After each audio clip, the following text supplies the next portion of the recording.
ನಮಸ್ಕಾರ ಅಣ್ಣ. ನಮಸ್ಕಾರ ರೀ. ನಿಮ್ಮ ಹೆಸರು? ಮಲ್ಲಿಕಾರ್ಜುನ ಅಂತ್ರಿ. ಯಾವ ರೇವನೂರ್ ರೀ. ಜೋಗಿ ತಾಲೂಕು. ಜೋರಿ ತಾಲೂಕಿನ ರೇವನೂರ್ ರೀ ನಮ್ದು. ಇದು ಎಣ್ಣೆ ಹೊಡೆದ ಎಷ್ಟು ಐತೆ ನೀವು? ಒಂದು 12 ದಿನ ಆಗ್ಯದ್ರಿ. 12 ದಿನ ಆಯ್ತ್ರಿ. ಹಾ.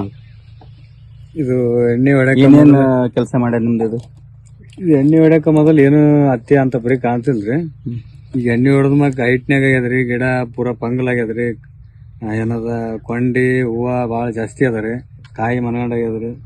ಭಾರಿ ಕೆಲಸ ಮಾಡ್ಯದ್ರಿ ಎಣ್ಣೆ. ಇದು ಏನ ದಾಮಿ ಅಂತೂ ಏನಿಲ್ರಿ. ಅದು ಹೊಡೆದ ಮ್ಯಾಕಂತೂ ಮತ್ತೆ ಯಾವ ಹೊಡೆದಿಲ್ರಿ ನಾವು. ಮುಟ್ಟು ರೋಗ ಅಂತ ಏನೂ ಇಲ್ರಿ. ಎಲ್ಲ ಕ್ಲಿಯರ್ ಆಗ್ಬಿಟ್ಟು ಎಲ್ಲ ಕ್ಲಿಯರ್ ಅದ್ರಿ. ಏನೆಲ್ಲ ಐತಿ ಈಗೆಲ್ಲ ಹೋಗ್ಯದ. ಎಲ್ಲ ಹೋಗ್ಯದ್ರಿ. ಏನ್ ನಾವ್ ಯಾವತ್ತು ಯೂಸ್ ಮಾಡ್ಬೇಕು ಅನ್ನೋದು ಇದೇ ಮತ್ತೆ ಇನ್ನೊಂದ್ಸರಿ ಮಾಡ್ಬೇಕು ಅನ್ನಂಗ ಆಗತ್ರಿ. ಎಸ್.